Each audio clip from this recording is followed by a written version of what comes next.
This UI recording shows a search for a complex UAP analysis video buried deep down the results page, but a new search for a 15-minute pasta recipe instantly surfaces right at the top.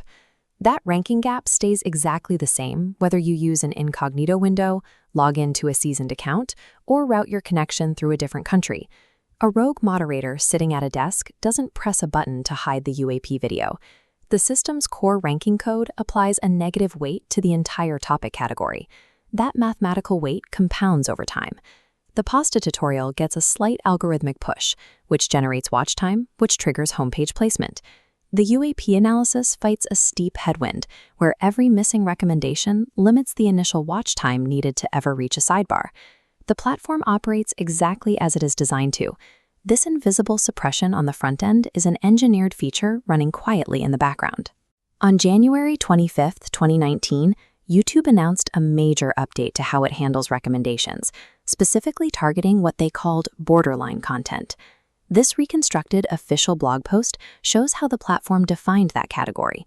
They intentionally grouped UAP-adjacent topics directly alongside miracle cures, flat earth claims, and blatantly false historical events. The policy contains a very specific mechanical catch. The system leaves the videos up and searchable for anyone typing the exact title, but completely strips them from the recommendation feeds that bring in new viewers. The creator effectively suffers a partial deplatforming. The channel gets isolated from new audiences without the massive public press cycle that an outright ban would trigger.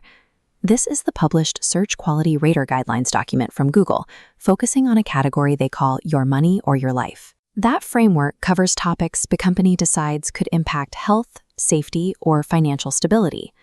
Because UAP content sits in a gray zone near those sensitive topics, the search code inherently defaults to prioritizing mainstream news outlets and government sources. If an independent researcher publishes a rigorous primary source breakdown of a new military document, their work ranks far below the official Pentagon press release. The system places the institution's summary above the actual analysis interrogating it. The code defaults to a deep distrust of independent analysis. It uses sheer ranking weight to enforce a top-down institutional consensus. We see a specific pattern emerge whenever independent investigators publish major findings. Synchronized debunking videos often appear within hours of the original upload. This diagram shows how the algorithm reacts. It immediately links the original video and rapid debunk videos into a single related content cluster. The system artificially boosts the counter videos because its internal weighting rewards their fact-check signals, pushing them directly into the recommended sidebar. The platforms also deploy a strict financial mechanism. They allow the UAP video to stay published, but they refuse to match it with advertising inventory. An independent channel might generate massive watch time metrics, but the revenue conversion completely vanishes. The entire process acts as a survival selection filter. The only researchers who can keep publishing primary analysis are those who can afford to work for free or rely on external academic funding. Starving the independent analytical layer of its basic resources creates a massive gap in the public record. When major intelligence events like the 2023 congressional hearings happen, the public receives raw data, but lacks funded researchers to properly contextualize the sworn testimony. Processing hundreds of complex case files from upcoming drops, like the 2026 Pursue portal, requires sustained, full-time analytical labor that platform economics actively discourage. The vast empty space between government disclosure and an informed public synthesis happens entirely by design. It occurs as the direct mathematical result of how these platforms allocate reach and revenue. We can trace this exact structural approach straight back to the 1953 Robertson Panel framework.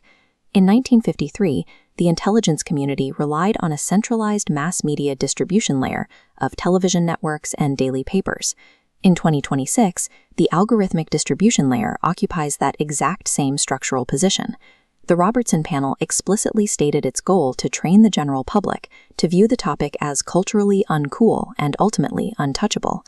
The 2019 platform policies achieve that same outcome. They deliberately tune the code to surface the topic less often, keeping it out of sight for anyone who doesn't actively seek it out.